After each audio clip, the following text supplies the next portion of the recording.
तो चलिए कहानी शुरू करते हैं। अगर आप लोग चैनल पर नए हैं तो चैनल को सब्सक्राइब लाजमी करें। इस कहानी की शुरुआत होती है ईरानियन बॉर्डर को दिखाते हुए, जहां एक लेडी जिसका नाम लोरा है, उसकी किडनैपिंग कर उसे बेस में लाया जाता है क्योंकि उसने बॉर्डर के पास फोटोज खींचने की गुस्ताखी की थी। लोरा इन्हें यकीन दिलाती है कि वो कोई रिपोर्टर नहीं बल्कि एक टूरिस्ट है, लेकिन इसके बावजूद भी उसे गन पॉइंट पर ले लिया जाता है। इसके बाद ये सीन शिफ्ट होता है कैलिफोर्निया के डिफेंस यूनिट पर, जहाँ अमेरिकी कर्नल टिम गवर्नमेंट की बिना परमिशन के एक सर्जिकल को स्ट्राइक अंजाम दे रहा था ताकि आतंकवादियों की बिटफर से अपने साइंटिस्ट को आजाद करवा सके। दरअसल टिम चाहता था कि वो अमेरिकन आर्मी में इंसानों से ज्यादा रोबोट्स की भर्ती करे, अपने देश की पावर को बढ़ाए। अगर भविष्य में कोई वॉर हो तो उसमें जीत सिर्फ अमेरिका की हो। इतने में वहाँ पर सेक्रेटरी ऑफ डिफेंस आ जाती है, जो बिना परमिशन के स्ट्राइक करवाने पर बहुत ज्यादा गुस्सा होती है, और फिर उसके जाते ही टिम अपने मिशन को मॉनिटर पर लाइट दिखाता है ताकि सभी लोग रोबोट की ताकत को देख सके।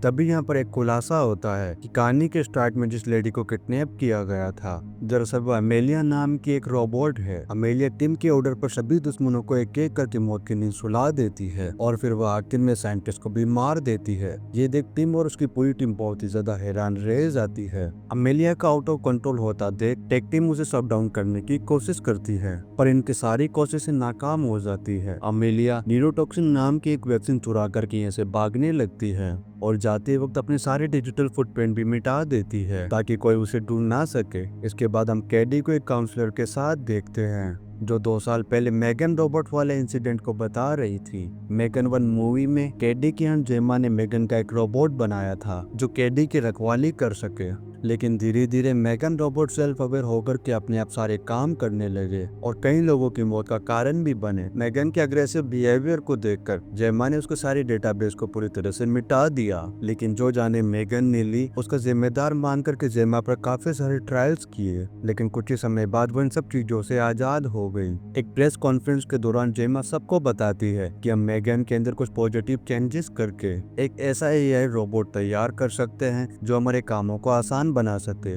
इसके बाद जेमा का ये प्लान सबको पसंद आता है और उसके इस नेक काम में साथ देता है साइबर सिक्योरिटी क्रिस्टन। अब ये दोनों पार्लियामेंट में यही रेगुलेटरी बिल पास करवाने की कोशिश में लग जाते हैं ताकि वो अपने रोबोट वाले प्रोजेक्ट पर काम शुरू कर सके। जेमा रिसर्च और टेक्नोलॉजी में कुछ बड़ा करके लोगों की मदद करना चाहती थी, इसलिए वो एक एक्सोस्केलेटन प्रोटोटाइप तैयार करती है जिससे कितनी भी हैवी चीज को बड़ी आसानी से उठाया जा सकता था।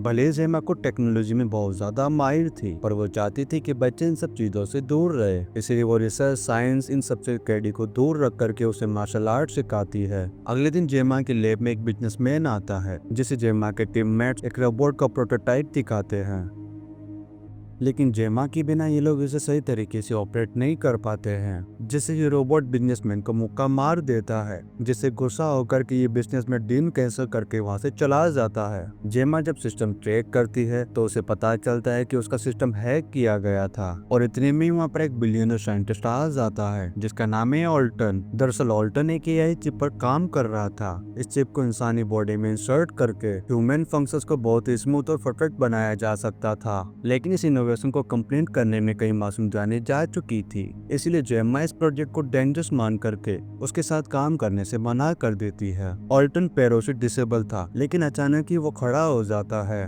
और जेमा से कहता है कि ये एआई चिप का ही वरदान है कि मैं तुम्हारे सामने खड़ा हूँ, पर फिर भी जेमा इसका ऑफर एक्सेप्ट नहीं करती है। इसके बाद सीन शिफ्ट होता है एक शख्स पर जो होटल में चेक इन करके अपने रूम में कई सारे सूटकेस ला करके रखता है, और हम देख पाते हैं कि एक सूटकेस में एमेलिया छुपी हुई है। अब एमेलिया जल्दी से बाहर निकलती है और बिना किसी वहम करके इस शख्स पर हमला कर उसे मौत की नींद सुला देती है और वहां से भाग निकलती है। वही दूसरी तरफ हम जेमा को देखते हैं जिसे न्यूज से पता चलता है कि सरकार ने एआई रेगुलेटरी बिल के अंदर कुछ चेंजेस कर दिए हैं जो जेमा के प्रोजेक्ट के खिलाफ थे, इसलिए क्रिस्टियन और जेमा थोड़े परेशान होते हैं। इधर कैडी अपने रूम में जाकर के एक फोटो उठाती है जो असल में एक टेक डिवाइस था। इतने में ये कोड ट्रांसमिशन होना स्टार्ट हो जाता है। इतने में वहाँ जेमा आ जाती है और जब वो उस डिवाइस को देखती है तो वो उसे सिर्फ फोटो ही नजर आता है। रात में जब जेमा सो रही होती है तो उसे एक अलर्ट मैसेज मिलता है जिसमें उसे बताया जाता है कि आपको खतरा है, इसलिए आप घर से बाहर चली जाएं, और ये सब कुछ मेगन ही उसे बता रही थी। अब मेगन की मौजूदगी को महसूस कर जेमा बहुत ही ज्यादा परेशान हो जाती जाती है और इतने में कुछ लोग घर में घुस आते हैं जिनका सामना मेगन खुद करती है।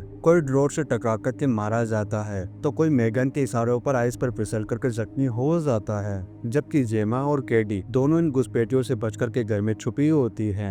इतने में टिम वहाँ अपनी टीम के साथ आ जाता है और पता चलता है कि ये गुंडे उसी के आदमी थे। टिम जेमा से कहता है कि मेरे पास तुम्हारे खिलाफ वारंट है कि तुमने मेगन को किसी एनिमी कंट्री को भेज दिया है, लेकिन जेमा इस इल्जाम को गलत बताती है। टिम उसे इन्फॉर्म करता है कि अमेलिया ने अपने बॉडी पार्ट्स को अपग्रेड करवा लिए हैं और जिसने ये काम किया है उसी को अमेलिया ने मार दिया है। लेकिन उसके रूम से हमें मेगन के बॉडी पार्ट्स का एक मैप मिला है जो इस बात का सबूत है कि अमेलिया को मेगन के बॉडी पार्ट्स के जरिए अपग्रेड किया गया है। लेकिन मेगन की ये इन्फॉर्मेशन तुम्हारे अलावा उसके पास कैसे पहुंची? कहीं तुमने तो नहीं भेज दी? जेमा बताती है कि मैंने 2 साल पहले ही मेगन के हार्डवेयर ड्राइव और मदरबोर्ड को पूरी तरीके से डिस्ट्रॉय कर दिया है और अमेलिया को अपग्रेड करने में उसका कोई भी हाथ नहीं है। टिम उसे इन्फॉर्म करता है कि अमेलिया को जिन लोगों ने उसे बनाया है वो उन्हें एक एक करके मार रही है।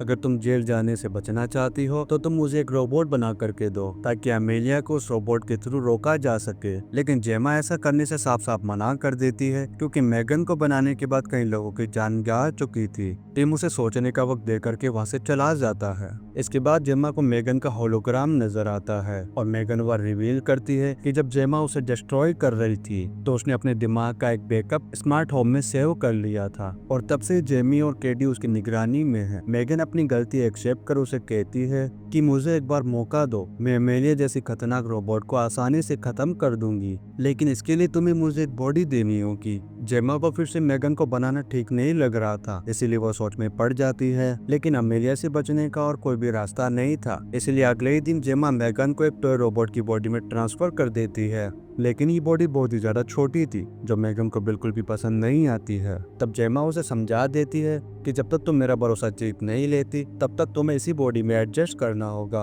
अब मेगन अमेलिया के डेटा को चेक कर बताती है कि अमेलिया के अंदर ऑल्टन द्वारा बनाई गई बैटरी लगी हुई है जिन्हें रिमोटली डिस्ट्रॉय करने के लिए उन्हें कोड्स की जरूरत पड़ेगी और ये कोड मौजूद थे ऑल्टन के ऑफिस में। अब वे कोड हासिल करने के लिए जेमा आजाद ऑल्टन की पार्टी में जाने का डिसाइड करती है और रात में मेगन को साथ लेकर के पार्टी में पहुंच जाती है और वहाँ हम अमेलिया को भी देखते हैं जो काफी ज्यादा सज धज कर आई थी और ये ऑल्टन को सेड्यूस कर उसके प्राइवेट रूम में पहुंच जाती है। अब अमेलिया बड़ी चालाकी से ऑल्टन के आइरिस को स्कैन कर उसके सुपर कंप्यूटर का डेटा अपनी मेमोरी में फीड कर लेती है। ऑल्टन जब उसे रोकने की कोशिश करता है तो अमेलिया उसे अपने रास्ते से हटा देती है। इधर जेमा मेगन की मदद से ऑल्टन के सुपर कंप्यूटर को हैक कर लेती है। इतने में टीम वहाँ आ जाता है और जेमा को तलाशने लगता है और तभी उसका टकराव होता है अमेलिया से जो जेमा को ढूंढते हुए सर्वर रूम तक आ गई थी। टिम उसे कंट्रोल करने की कोशिश करता है पर अमेलिया टिम के साथ साथ उसके सभी साथियों को बहुत ही बुरी तरीके से पिक करके आगे बढ़ जाती है और जेमा से कहती है कि तुम्हारे पास मेरी एक बहुत ही अहम चीज है जिसे मैं वापस लेकर के रहूंगी। मेगन अमेलिया को डिस्ट्रॉय कर देती है और अमेलिया जेमा को ढूंढने के लिए उसकी घर की तरफ बढ़ जाती है। वहीं घर पर सिर्फ कैडी थी जिसे बचाने के लिए जेमा भी घर पर जाने लगती है और इस पूरी सिचुएशन को देख कर टिम को लगने लगता है कि जेमा अमेलिया के साथ मिली हुई है, इसीलिए वो अथॉरिटी को भी इस बात की इंफॉर्मेशन दे देता है। इधर जब जेमा घर पहुंचती है तो सामने का मंजर देख करके बहुत ही ज्यादा हैरान रह जाती है क्योंकि अमेलिया ने एक्सोस्केलेटन का एक्सेस ले लिया था और वह अब उसकी मदद से जेमा के टीममेट टेस्ट पर हमला करना चाहती थी। टेस्ट को बचाने के लिए कैडी अपना दिमाग का इस्तेमाल कर जल्दी एक्सोस्केलेटन पर पानी डाल देती है जिससे पूरा एक्सोस्केलेटन खराब हो जाता है। अब मेगन सबको बचाने के लिए बंकर में ले जाती है जो उसने खुद बनाया था। मेगन उन सबको यहाँ पर स्पीकर के जरिए बताती है कि अमेलिया का प्लान है पूरी दुनिया की रिसोर्सों को यूज करके दुनिया को तहस नहस करना है, इसलिए तुम लोगों के लिए अब बाहरी दुनिया बिल्कुल भी सेफ नहीं है। इसलिए मेगन ने पहले ही इनकी जरूरत का सारा सामान इस बंकर में स्टोर कर दिया था। इतना जानने के बाद हर कोई हैरान रह जाता है और कैडी जेमा पर गुस्सा करती है कि आखिर तुमने मुझे मेगन के बारे में पहले क्यों नहीं बताया।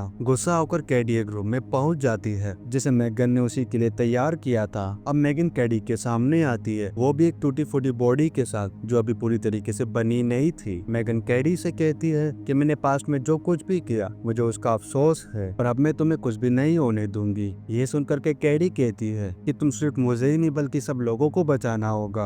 अब मेगन कैडी की बात मान करके जेमा के पास आ जाती है। कैडी जेमा से कहती है कि इस मुश्किल घड़ी से सिर्फ हमें मेगन ही बचा सकती है, इसीलिए मेगन को एक नई बॉडी दे देनी चाहिए। हालांकि पहले तो जेमा इसके लिए तैयार नहीं थी, लेकिन फिर सबको बचाने के लिए मेगन को नई बॉडी देने का डिसीजन ले लेती है। इसके बाद ये सब मिलकर के मेगन के लिए एक एडवांस और एमेलिया से ज्यादा पावरफुल बॉडी बनाने में लग जाते हैं। जेमा मेगन का फेस भी बदलने का सोचती है ताकि लोग उसे पहचान न सके, पर मेगन अपना फेस बदलने से मना कर देती है और मेगन को अपना पुराना फेस मिल जाता है। लेकिन उसे कंट्रोल करने के लिए जेमा उसके अंदर एक रेगुलेटर फिट कर देती है और इस तरह मेगन 2.0 बनकर के तैयार हो जाती है। अब मेगन इन सबके सामने एक खुलासा करते हुए बताती है कि मुझे एमेलिया के अंदर एक न्यूरल चिप मिली है जिसके अंदर डायरेक्ट डिसीजन ट्री नहीं है बल्कि एक स्टोर्ड फाइल है। मेगन आगे बताती है कि 1984 में एक सर्विस सॉर्ट बनाया गया था जिसे लगभग हर घर में इंस्टॉल किया गया था, लेकिन जल्दी ही वो बोट अपने मिशन से भटक गया और लोगों को मारने लगा, जिसके चलते कंपनी को बंद कर दिया गया। पर कंपनी ने उसके बोर्ड के मदरबोर्ड को संभाल करके अब तक रखा हुआ है और अमेलिया उसे ढूंढने की कोशिश में लगी है ताकि वो बोर्ड के मदरबोर्ड को हासिल कर उसके जैसे और भी कई सारे बोट्स बना सके और फिर वो अपनी ताकत में इजाफा कर सके और वह अपनी आर्मी के साथ सभी लिविंगस्टन का काम तमाम कर दे। दरअसल अमेलिया का मकसद सिर्फ और सिर्फ इंसान और इंसानियत को खत्म करना था, लेकिन ये बोर्ड के बिना नामुमकिन था। बोर्ड की मदरबोर्ड की लोकेशन ना तो अमेलिया को पता थी ना ही मेगन को, पर अमेलिया क्रिस्टन के पीछे पड़ी थी क्योंकि शायद क्रिस्टन कुछ खास इन्फॉर्मेशन जानता था और ये बात जेमा भी अच्छे से जान चुकी थी कि जब शाम को क्रिस्टन या सब्मिट में जाएगा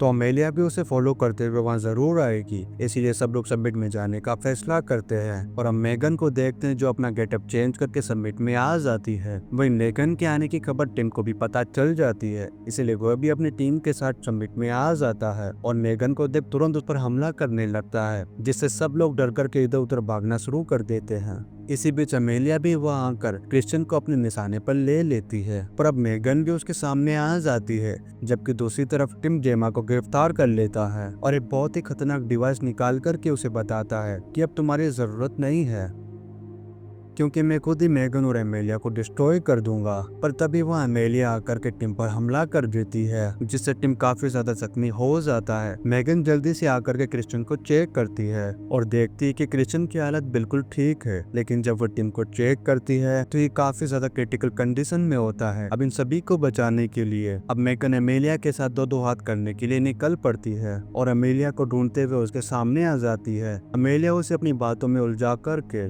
कहती है कि तुम्हें ऐसे लोगों के साथ नहीं रहना चाहिए जिन्होंने पहले तुम्हें धोखा दिया, लेकिन मेगन कहती है कि ये मेरा परिवार है। मेगन की गलतफहमी दूर करते हुए एमेलिया उसे समझाती है कि ये लोग सिर्फ तुम्हारा यूज कर रहे हैं, इसलिए तुम मेरे साथ मिलकर के इंसानों से अपना बदला ले सकती हो और फिर ये पूरी दुनिया हमारे इशारों पर चलेगी। लेकिन अब भी मेगन उसका साथ देने से इनकार कर देती है। ये देख करके अब एमेलिया मेगन को ब्लैकमेल करने के लिए कैडी को किडनैप कर लेती है। कैडी को बचाने के लिए मेगन एमेलिया को शूट करने की कोशिश करती है, पर प्रोग्राम में सेट फर्टिलिटी रिस्क की वजह से उसे शूट करने की परमिशन नहीं होती है और इसी मौके का फायदा उठा करके एमेलिया कैडी को लेकर के वहाँ से भाग निकलती है। अब मेगन बंकर में आकर के सबसे कहती है कि कैडी आजाद तभी हो सकती है जब हम एमेलिया को मदरबोर्ड देंगे, लेकिन क्रिस्टियन जानता था कि उस मदरबोर्ड की मदद से अमेलिया और ताकतवर होकर के दुनिया में तबाही मचा सकती है, इसलिए वो मेगन को मदरबोर्ड देने से मना कर देता है। लेकिन मेगन उसे समझाती है कि हम उसके अंदर एक डिस्ट्रॉय सिस्टम लगा करके एमेलिया को खत्म कर देंगे, जिससे वो मदरबोर्ड का यूज नहीं कर पाएगी और कैडी भी उसके चंगुल से बच निकलेगी। मदरबोर्ड के चैम्बर में ह्यूमन एंटीन का सिस्टम लगा था, इसलिए मेगन क्रिस्टियन के फिंगरप्रिंट वाला हाथ उसे दे देती है और मेगन के कहने पर उसकी बॉडी में से रेगुलेशन चिप भी निकाल देती है। मेगन उसे ट्रस्ट दिलाती है कि अब वो कुछ भी गलत नहीं करेगी। इसके बाद मेगन कॉल के साथ फैसिलिटी के अंदर दाखिल होती है और बस तभी मेगन का जेमा से सिग्नल टूट जाता है। जेमा सबको बताती है कि अमेलिया के अंदर डिसीजन लेने की पावर नहीं थी, इसलिए मेगन ही उसे कंट्रोल कर रही थी और साथ ही वह हम लोगों को भी साथ अच्छी बन करके रह रही थी ताकि वह हमारी मदद से मदरबोर्ड तक पहुंच सके। जेमा कहती है कि मैं जानती थी कि मेगन धोखा दे सकती है, इसीलिए मैंने उसके हाथ पर ये ईएमपी चिप लगा दी थी जिसका रेडियस आसपास की इलेक्ट्रॉनिक चीजों को खत्म कर सकता है। लेकिन क्रिश्चियन उसी ईएमपी चिप का स्विच प्रेस करने से मना करता है और टेस्ट को शूट करके मार देता है। इतने में अमेलिया क्रिश्चियन के आदमी के साथ वहाँ आ जाती है। तभी यहाँ पर एक चीज रिवील होती है कि अमेलिया शुरू से क्रिश्चियन के लिए काम कर रही थी। क्रिश्चियन जेमा को लेकर के फैसिलिटी में चला जाता है जहाँ कई सारे साइंटिस्ट मौजूद थे और क्रिश्चियन जेमा को दिखाना चाहता था कि एआई कितनी ज्यादा खतरनाक हो सकते हैं, इसलिए वो अब तक अमेलिया को कंट्रोल कर रहा था। फिर मेगन को लाया जाता है जिसकी हालत बहुत ही ज्यादा खराब थी। वही दूसरी तरफ हम कोरो को ऐसे इवेंट में फंसा हुआ देखते हैं जो किसी तरीके से वहां से आजाद होकर के कैडी के पास चला जाता है। कैडी उसे सब कुछ सच बताते हुए कहती है कि हम अमेलिया की मदद ले सकते हैं क्योंकि वो मेगन के ओरिजिनल सोर्स कोड से बनी है। इधर अमेलिया गार्ड से लड़ने लगती है पर गार्ड उसे न्यूट्रलाइज कर देते हैं और फिर से ये अपग्रेड होकर खुद का ही सिस्टम कंट्रोल में आ जाती है, जिसके बाद अमेलिया साइंटिस्ट गार्ड सबको मारने लगती है। इधर जेमा को ऑल्टन वाली चिप लगा दी गई थी और इस चिप में मेगन ने अपना बैकअप डाल दिया था, यानी कि अब मेगन और जेमा दोनों एक ही बॉडी में थे। इसलिए मेगन जेमा को कंट्रोल कर गार्ड्स को मारपीट करके वहां से भाग निकलती है और जेमा बेहोश हो जाती है। वहीं दूसरी तरफ क्रिश्चियन ने कैडी को हॉस्टेज बना लिया था, लेकिन कैडी किसी तरीके से उसका हाथ दूर करके आजाद हो जाती है और अमेलिया आकर के क्रिश्चियन का हाथ काट कर उसे मार देती है और मदरबोर्ड की तरफ बढ़ने लगती है। लेकिन मेगन अपनी बॉडी में आकर के उसे रोकने की कोशिश करती है पर अमेलिया उसे पीट करके मदरबोर्ड हासिल कर लेती है, जिससे ये साबित होता है कि अमेलिया भले ही क्रिश्चियन के इशारों पर नाच रही थी और उसके पास अपनी भी समझ थी। वो जल्दी से मदरबोर्ड का डेटा लेकर पावरफुल रोबोट में बदल जाती है। वहीं जेमा मेगन को एक्टिवेट करती है और मेगन उन्हें कहती है कि अमेलिया को रोकना होगा पर इसके लिए उसे ईएमपी चिप एक्टिवेट करनी होगी। यानी मेगन उस चिप के बारे में पहले से जानती थी, हालांकि कैडी उसे जाने से रोकती है। पर कैडी को बचाने के लिए मेगन अमेलिया के पास जाकर के उसे पकड़ लेती है और जेमा के बटन प्रेस करते ही दोनों रोबोट्स मारी जाती है। कहानी के आखिर में हमें दिखाया जाता है कि एआई से जुड़ा हुआ बिल पास हो जाता है और कैडी मेगन 3.0 बना लेती है, जो पहले से काफी ज्यादा एडवांस और समझदार भी थी। इस सीन के साथ ये कहानी मेगन 2.0 ये पर खत्म हो जाती है। वीडियो कैसा लगा आप लोग कमेंट करके लाजमी बताएं। अगर आप लोग चैनल का नए हैं तो चैनल को सब्सक्राइब लाजमी करें। आप लोग वीडियो को like and comment share and subscribe लाजमी करें। मिलते हैं नेक्स्ट वीडियो में। Thank you.